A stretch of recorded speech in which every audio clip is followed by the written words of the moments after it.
Bueno, lectura 12-17 de agosto 6 de 1917. La divina voluntad hace feliz al alma, aún en medio de las más grandes tempestades.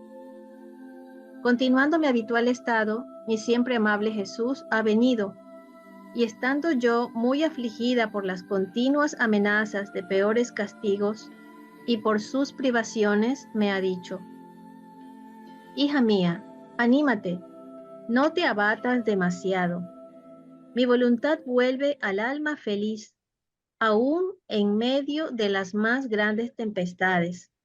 Más bien se eleva tan alto que las tempestades no la pueden tocar, si bien las ve y las siente. El lugar donde ella mora no está sujeto a tempestades, sino que es siempre sereno y con sol radiante, porque su origen está en el cielo. Su nobleza es divina, su santidad está en Dios, donde está custodiada por Dios mismo, porque celoso de la santidad de esta alma que vive de mi querer, la custodio en lo más íntimo del corazón y digo: nadie me la toque, porque mi querer es intangible, es sagrado, y todos deben hacer honor a mi querer. Estábamos hablando hace un momento. Es tan importante saber en qué tiempos nos encontramos. Esos signos ya están aquí y se nos fueron anunciados. Pero no debemos perder nunca la paz. En el momento que perdamos la paz, Jesús ha salido de nosotros y hemos perdido el estar sumergidos en el divino querer. Perdemos los actos y podemos la posibilidad de estar acompañando a Jesús en cualquier tempestad que vamos a empezar a vivir. Hemos vivido, pero vamos a vivir la gran tribulación. Y si estamos atentos a la gran tribulación y a todo lo que está sucediendo alrededor, verdaderamente podremos quizás algunos perder esa paz. Lo más terrible, dice Jesús, es que cuando Él habla es que habla en espíritu y en verdad. Y siempre estamos viendo las cosas exteriores y materiales. Pero Jesús quiere una compañía en espíritu y en verdad. ¿Cuántas veces le dijo a Luisa: déjalos hacer? Pero tú, mí, confórtame, acompáñame, mitiga mi dolor. Luisa nos hace y nos enseña que el que más sufre cuando se flagela es el mismo Jesús, les decía. Entonces, ¿cuál es nuestro deber? El estar fundidos en la divina voluntad, el estar acompañando a Jesús en el momento de las grandes tempestades que vamos a vivir. Hemos vivido y estamos viviendo. ¿Cómo nos enseña? Está diciendo que estando en Él no hay esas olas altas y bajas. Hay una lectura donde dice que cuando los peces ven que viene una tormenta, van mar adentro y mar adentro y mar adentro. Ya no se ven las olas, ya no hay la lluvia ni granizo exterior, ya no se sienten los remolinos, ni las olas que vienen y van. Mar adentro los peces nadan en esa sabiduría que tienen para conservarse y encuentran la paz en medio en la profundidad del mar. ¿Y a cuál mar se refiere Jesús cuando nos habla del mar? El mar del divino querer. ¿Cuál es nuestro puesto y cuál es el lugar a donde tenemos que estar? En el seno de la Trinidad, en el acto único de Dios. Y dejar que todo lo que sucede afuera sea solo materia para reparación. Pero nuestro puesto es el seno de la Trinidad, el divino querer, la paz inmutable. Allí permanecer, seguros de lo que está pasando. Es un Dios infinitamente sabio que sabe por qué lo permite. Y si vamos a pasar una purificación, Él sabrá el cómo, el cuándo. Y a nosotros nos toca vivir unidos a todo lo que suceda, unidos a esa divina voluntad, ofreciéndonos como otros Cristos al Padre, reparando por todos los pensamientos de todos, por todas las miradas de todos, por todas las palabras, por todas las herejías, por todos los antievangelios, actos apóstatas, heréticos, sacrílegos. Pero a nosotros nos toca permanecer en nuestro puesto, y nuestro puesto es en la paz inmutable, en los brazos del Padre Celestial, en el seno de la Trinidad, en el martirio de atención que nos pide nuestra Santísima Madre, recordando que la única manera que podemos permanecer en paz y ser felices, de hacer feliz a Jesús, es creyendo que en la tierra, Él y yo estamos en la tierra, y ver a Jesús en todas partes, en todo momento, no perder de vista a nuestro amor, a nuestra misma vida, a nuestro Jesús. Así es. Gracias, Luli. Magdalena. Aquí hay una parte que, bueno, como lo dije hace un rato, dice aquí, hija mía, anímate, no te abatas demasiado. Mi voluntad vuelve al alma feliz en medio de las tempestades. Eso es verdad. Y doy testimonio de esto, que así es. Él nos llena de gozo, porque no hay nada más que haga feliz al alma que poseerlo a él, ¿no? Algo que a mí, cuando yo la leí temprano, dice esta parte de aquí, custodio lo más íntimo del corazón y digo, nadie me la toque, porque mi querer es intangible, es sagrado y todos deben hacer honor a mi querer. Es de verdad, y que Dios diga esto, o sea, es como que no encuentro las palabras para expresar, o sea, que un Dios esté tan al cuidado y al pendiente de nosotras, porque así lo percibo yo, está pendiente de nosotras, custodiándonos en todo momento, que esa alma, pues, yo lo podría ver como que no se desvíe del camino que nos ha trazado, así lo percibo yo. Y esta parte de aquí, intangible, si alguien me lo podía explicar qué significa intangible, Isabelita. Que no debe de ser tocada, intangible es que nadie la puede tocar. Claro, intangible es que nadie te puede, no se puede tocar. Sí, sí. Bueno. Ok, gracias. Bueno, pues a mí lo que me dice esta lectura, ¿verdad? Es que es pequeña, pero realmente tiene como mucho que para extraerle, ¿verdad? Y es la parte del sufrimiento. Por ejemplo, Dios es un acto único, en Él está todo. Está el sufrimiento, está el gozo, está la tranquilidad, la paz, está todos sus atributos. Entonces, una persona que vive en la divina voluntad también contiene todo eso. Y si contiene todo eso, pues entonces el sufrimiento es una ganancia. No se separa de Dios tampoco.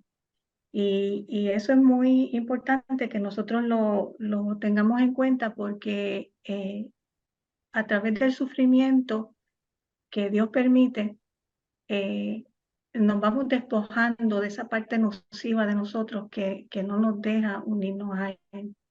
Entonces el sufrimiento es muy importante. La otra cosa es, por ejemplo, aquí dice, el lugar donde ella mora no está sujeto a tempestades. O sea, que se puede sufrir, pero de todas maneras por dentro se goza. Igual, por ejemplo, cuando nos podemos hacer la pregunta, cuando Jesús estaba en la cruz, sabemos que estaba sufriendo, pero también sabemos que estaba gozando. Estaba gozando porque lo que, lo que, lo que él estaba obteniendo con eso era más grande que el sufrimiento que él estaba teniendo. O sea, que ese sufrimiento tenía una razón de ser. Y entonces, si nosotros lo vemos de esa manera, pues nos va a gustar sufrir también. No importa en el estado en que nos encontremos sufriendo, vamos a estar gozando ¿Por qué? Porque por lo que estaba diciendo María de Lourdes, ¿verdad? Que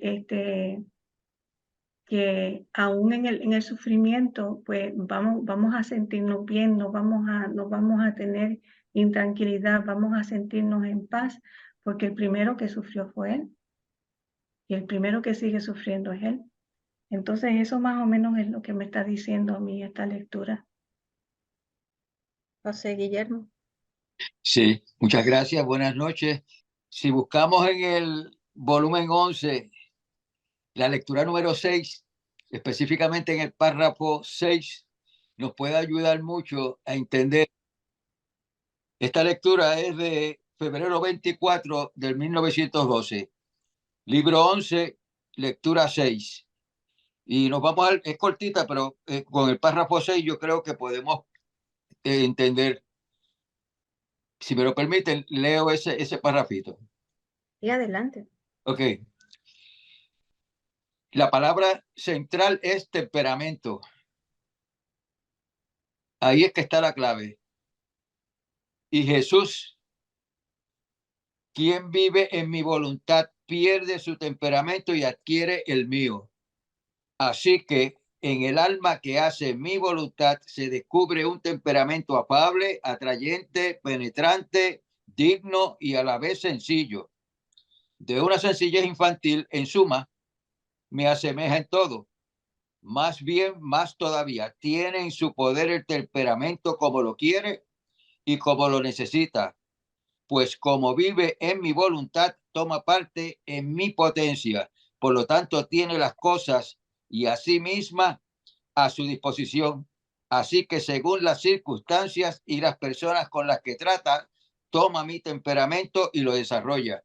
Ahí yo lo que entiendo en este párrafo, con relación a esa lectura del que estamos estudiando esta noche, ahí están unidas, fundidas, la voluntad humana de Jesús, su humanidad y su divinidad con el Padre. Eso es lo que yo entiendo, que es lo que le da el temperamento, porque dice, más todavía tiene en su poder el temperamento como lo quiere y como se necesita, pues como vive en mi voluntad, toma parte en mi potencia. Por lo tanto, tiene las cosas y a sí misma a su disposición.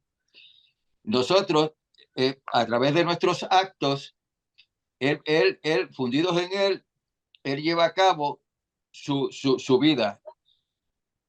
Y ese temperamento nuestro que ha sido cambiado, y creo que y estoy bien cerquita en entender que ese cambio de temperamento lo da él como don.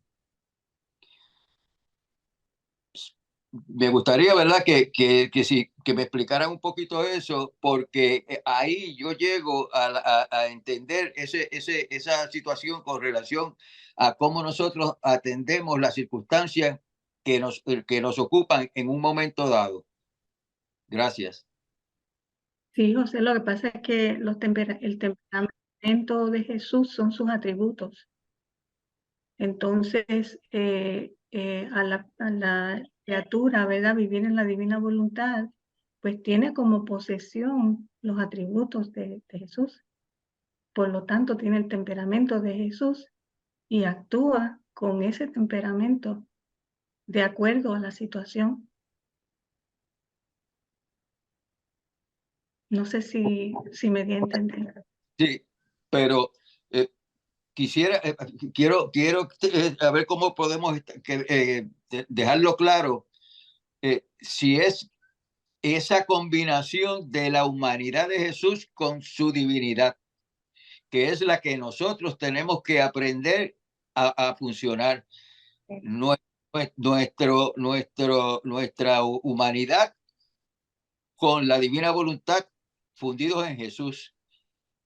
Eso es lo que yo entiendo de este párrafo 6 que nos explica. De hecho, esa lectura que estamos estudiando esta noche, la 12:17, empieza con temperamento. Y ahí y entiendo que si tienen que estar entrelazadas al estar fundido con Jesús, se entrelazan también nuestro querer humano junto con su divina voluntad. Ahí es que, y ahí creo que eso es lo que quiere decir en ese párrafo 6 de esa lectura del volumen 11. No, Será nuestra voluntad. el querer humano no se entrelaza con la divina voluntad. El querer humano es el acto humano que debe de morir para que pueda el hombre, a través de su voluntad, que tiene una voluntad que tiene 3 potencias, tiene un alma con 3 potencias, la voluntad del hombre debe de unirse a la divina voluntad de nuestro Señor Jesucristo. El acto humano, sí, el querer humano es el que debe de no darle vida el hombre, renunciar a su gusto, a su manera de ser, y entonces actuar con lo de la divina voluntad, en unidad con la divina voluntad. ¿Sí se entiende? ¿Cómo se logra esto? Al estar uno fundido en Jesús. Jesús es hombre y Dios verdadero. Por naturaleza es Dios. A nosotros se nos va a entregar esa vida divina por gracia. Y la vamos a ir adquiriendo por cada acto que vamos haciendo, por cada verdad que vamos penetrando, a través de que se nos permite, que se nos infunde y se nos revele, a través de las reparaciones, de los giros. Pero lo que no puede estar entrelazado nunca es el querer humano que decías con la divina voluntad. Nunca. Sino que el querer humano, tu voluntad, tu acto humano es el que tiene que dejar lugar a que se transfunda, a que se convierta tu acto en divino, al estar en unidad con Jesús. Y tu acto se transfunde en acto divino, en vida divina, en esa unidad. Y Sí. en lo que se transfunde es en luz, porque Dios es purísima luz. Por eso es que después de tu acto ser transfundido en vida divina, en luz purísima, donde está toda la vida de un Dios, en cada acto tuyo, tiene la potestad de difundirse tanto en Dios como en el adextra. Sí, si me lo permite, si me lo permite, eso yo lo entiendo a perfección, que estamos fundidos con él y el acto nuestro se transfunde porque él entonces lo utiliza para lo que él entiende que sirve en ese momento, por decir una palabra, ese acto mío. Ahora, para ver si me puedo dar a entender qué temperamento utilizó Jesús en el determinado momento en que saca afuera con un cierto tipo de violencia a los mercaderes en el templo. Y Jesús, qué tipo de temperamento él tuvo en otros actos. Y ahí es que viene esa dinámica de no, él nunca le dio vida a su querer humano y yo tampoco pretendo darle vida a mi querer humano. Lo que pasa es que el temperamento combina toda la esencia de ese ser que en ese momento está fundido con Jesús, y esa esencia es la que él utiliza para convertir esos actos en actos divinos. Sí, José Guillermo, el temperamento, por ejemplo, si lo miramos con el ejemplo que tú nos diste, ¿verdad? Del templo, pues el temperamento, ¿verdad? Ese atributo que él utilizó es el atributo de la justicia. Entonces, dependiendo de dónde es que el hombre se pare en ese atributo, es donde recibe ese atributo de Dios. Entonces, recibieron en el templo, recibieron el atributo de la justicia. Por eso fue que Jesús hizo lo que hizo. Y entonces siempre es así. Lo que hay es un intercambio de voluntades. Al haber un intercambio de voluntades, Él lleva la nuestra, como estaba diciendo María de Lourdes, a la muerte y lo resucita. Por eso si nos preguntan a nosotros, por ejemplo, nos vienen a decir muchísimas cosas o lo que sea, nos vienen a pedir cuenta, pues no sé de lo que usted me está hablando. Yo no sé nada. Usted pregúntele a Jesús, porque yo no tengo nada. Yo no tengo nada que ofrecerle, no tengo nada que darle. Usted pregúntele a Jesús y él le va a contestar. Y entonces así es como nosotros tenemos ese intercambio de voluntades con Jesús. Está bien. ¿Sí? Gracias. Mercedes. A ver, en las horas de la pasión está bastante claro que Jesús le dice a Luisa, revístete de mí. O sea, ahí empieza la transformación.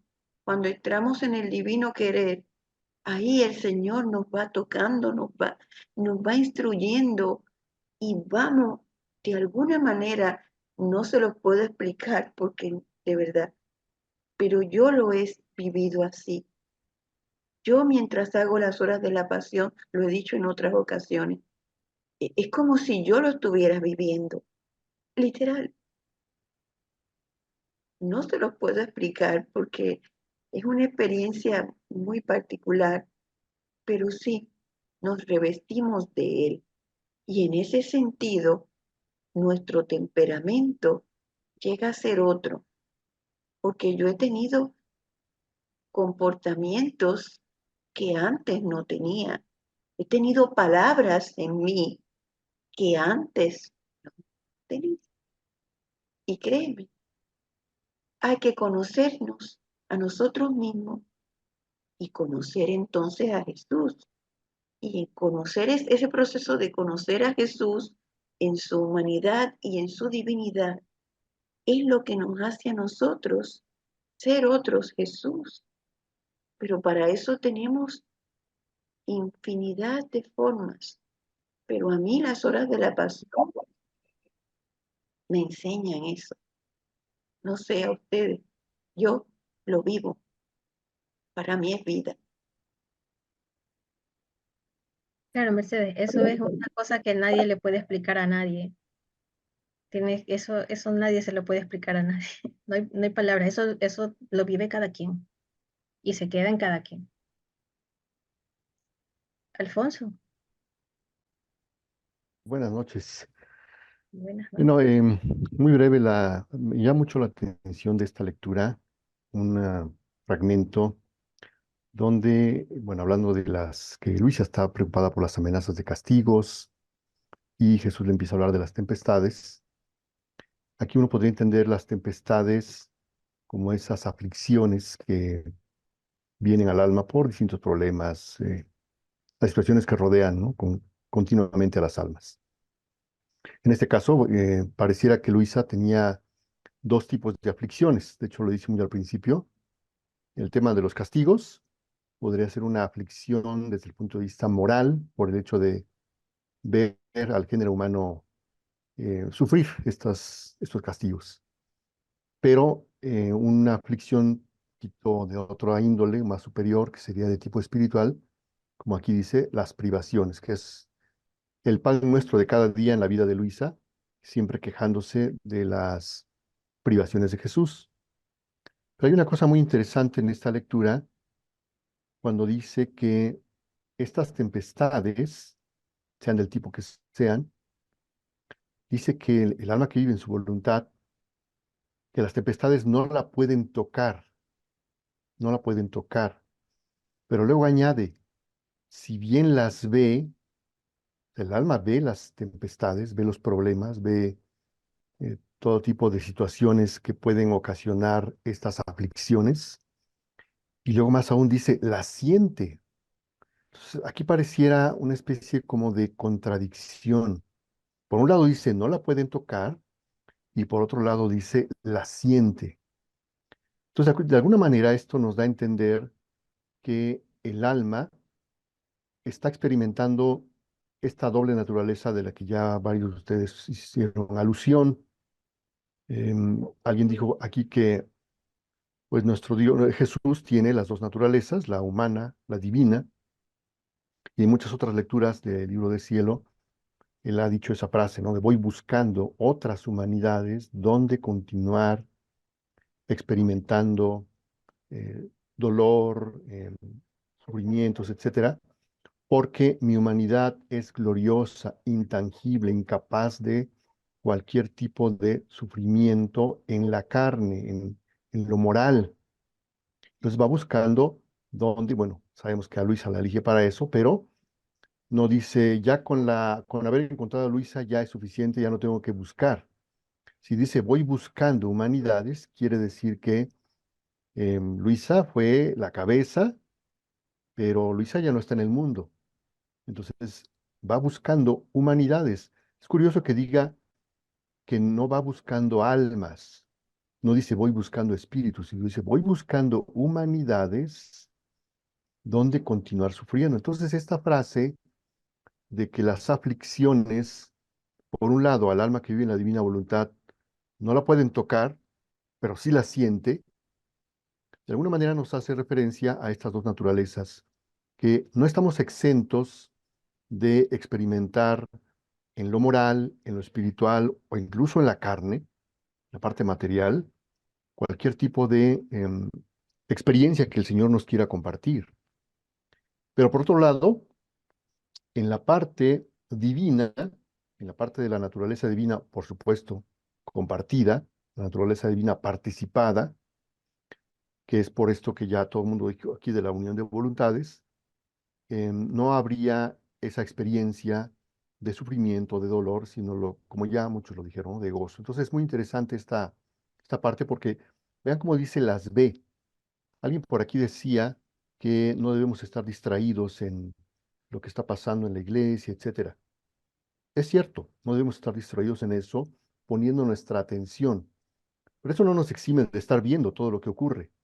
Y precisamente estar viendo todo lo que ocurre es motivo y el mayor incentivo para que tengamos materia prima, razones, sustancias sobre la cual llevar a cabo todas las reparaciones que nuestro Señor requiere. Porque nosotros caeríamos en la ignorancia de decir, bueno, no hay nada que repararle a nuestro Señor porque pues, Él vive en su gloria y no. Él está sufriendo en lo que su iglesia vive, en lo que su iglesia experimenta. Entonces yo las veo, vemos lo que está pasando en la iglesia, sentimos en el dolor en nuestro corazón como hijos de esta madre iglesia, nos duele lo que le pasa a nuestra madre y tomamos el motivo para, el causal para llevar a cabo la reparación. Entonces, interesante este aspecto que pareciera contradictorio, pero que enmarcándolo en las dos naturalezas de Jesús y que por supuesto nos quiere llevar a ese mismo plano, es muy interesante de esta lectura. Se podría decir que el hecho de ver lo que está pasando y sentir lo que está pasando, como dices, eso es realmente como un insumo con el que nosotros nos valemos para reparar, para sentir esa participación que Jesús nos está haciendo de lo que de eso puntual que Él nos quiere participar. Y en el momento en el que acá dice que eso no logra eh, llevar al alma a una tempestad, significa, es como lo entiendo, no sé si es así. Esto es que el alma no va a actuar con su miseria, Exacto. ¿no? Porque tiene ya el temperamento de Jesús, ¿cierto? Y no solamente actuar con su miseria, sino que no va a reparar en modo humano, que es lo que estamos viendo alrededor de todas estas grandes tribulaciones, cismas que hay alrededor de la iglesia, ¿no? Constantemente en redes sociales, bueno, abundan en la actualidad un sinfín de cosas, ¿no? De propuestas y de ideas de cómo reparar, cómo realizar cantidad de actos. Y bueno, mucha gente, como bien se ha dicho en otras ocasiones, quienes no conocen de divina voluntad, por supuesto que sienten esa necesidad, ese ánimo de unirse a todas estas cruzadas de reparación, de oración, de llamado a la conversión, de sacrificios, incluso penitencias, por la salud de la iglesia, por la conversión de aquellos que están en error, etcétera. Pero entonces, prácticamente eso ya no le correspondería al alma que vive en divina voluntad, sino que su reparación estaría a otro nivel, completamente, como lo dice aquí la lectura, divino, ¿no? Claro. Magdalena. Sí, así como dice nuestro hermanito, algo que aquí también dice con respecto a lo que decía José del temperamento, a donde dice es siempre sereno y con el sol radiante. De verdad, es una lectura muy corta, pero muy enriquecedora. Y hay que como que seguirla rumiando porque entre más la lee, más nos da, más verdades nos hace llegar a nuestra alma y a nuestro corazón.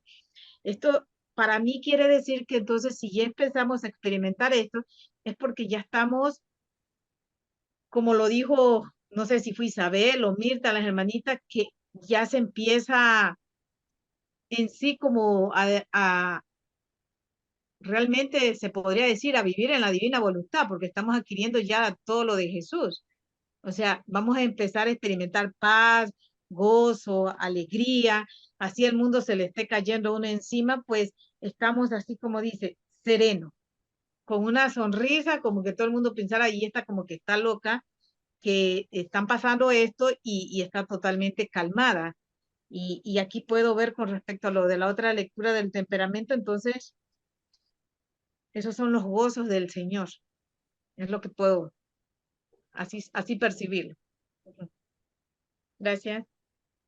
Yo recuerdo que el doctor me ha mencionado de que esa paz es una de las varias señales que un alma puede tener de que, no tanto de que vive en la divina voluntad, porque eso no lo vamos a saber y eso no se confirma hasta la muerte, pero es una señal de varias, de que al menos uno puede decir que va por buen camino. Yo creo que hasta ahí podemos decir, pero de ahí que, ay, que ya tengo el don, no. Exacto. Vamos Eso no, como que porque en el momento que una encaminados. persona, yo creo que ya afirma eso de ahí, pues ya se salió. Vamos por buen camino. Yo diría que sí, ya está ahí, ya está. Y por último, yo creo que ni siquiera se debería reflexionar en eso, porque solamente sí, porque eso ya es reflexionar sobre uno mismo. Y también ya se salió. O sea, la atención es en Jesús y ya. La cosa es simple. Pero es algo inevitable, Isabel. Tú Bueno, eso sí es verdad. lo hemos visto en que es la pregunta más recurrente que todo mundo le hace a Tomasini. ¿Cómo Sí, sé? ¿Cómo sé? Por eso es que nuestro Señor mismo, no, como decimos en México, no sé si la palabra se entienda, no es tacaño cuando explica esto de la divina voluntad en el libro del cielo. Cuando él habla de las señales, cuando dice la mejor señal para darse cuenta, o sea, porque sabe de nuestra sensibilidad, ¿no? Hay una lectura donde él mismo dice, cuando el alma no está bien adiestrada en la sensibilidad, va a sentir los efectos de el temperamento, la voluntad, etcétera. Entonces, él mismo nos va a permitir estos pequeños, como él le llama, gozos espirituales, de decir, bueno, por un lado les estoy diciendo, no estén preguntando, no estén investigando, no se estén encorvando, pero por otro lado, tiene compasión, nos conoce perfectamente y sabe que no vamos a resistir estar todo el tiempo viviendo de ese, no pongas atención, de ese, concéntrate solo en mí, nos conoce perfectamente. A Luisa, ¿no? ¿Cuántas veces Luisa no, en volúmenes ya 30 en adelante, y le decía, oye, Señor, pero a esto, a aquello? Y Jesús reaccionaba de una manera diciendo, a estas alturas del partido y me preguntas esas cosas. Y bueno, ya el doctor a veces nos ha dado esas explicaciones que eran preguntas nuestras, que Dios se las ponía a Luisa para respondernos a nosotros por medio de Luisa. Como sabe que ese adiestramiento de nuestra sensibilidad es muy tortuoso, su compasión lo lleva a darnos probaditas, es decir, está bien, ahí les va. Les he insistido mucho en que no anden de preguntones, no anden investigando, pero como ya sé de qué pie cojean, les doy un aliciente. Ahí les van unas señales, etcétera, etcétera. Entonces, él mismo ha explicado que es un equilibrio él en su ser divino. Entonces, en su parte exterior también busca un equilibrio y transmitirnos su propio equilibrio, ¿no? Entonces dice, por un lado les aprieto las tuercas, pero por otro lado les aflojo un poquito, porque si no estos van a reventar, no van a aguantar la curiosidad. Espero que con este comentario que voy a hacer no se vayan a ofender mis hermanas. Hay una parte donde le dice a Luisa, no sé qué cosa preguntó Luisa, le dice, dejarías de ser mujer si no me hubieras preguntado tal cosa. Entonces, si eso lo hace, conoce la naturaleza humana a la perfección, conoce la naturaleza humana. Entonces, él mismo nos va dando esos alicientes, esos ánimos, esos empujoncitos, para que no caigamos en esa desesperación de estaré, no estaré. Bueno, ahí nos deja él ¿no? Su bondad es tanta que ni en esas cosas que no deberíamos andar investigando, él mismo nos abre el espacio para nuestra tranquilidad, ¿no?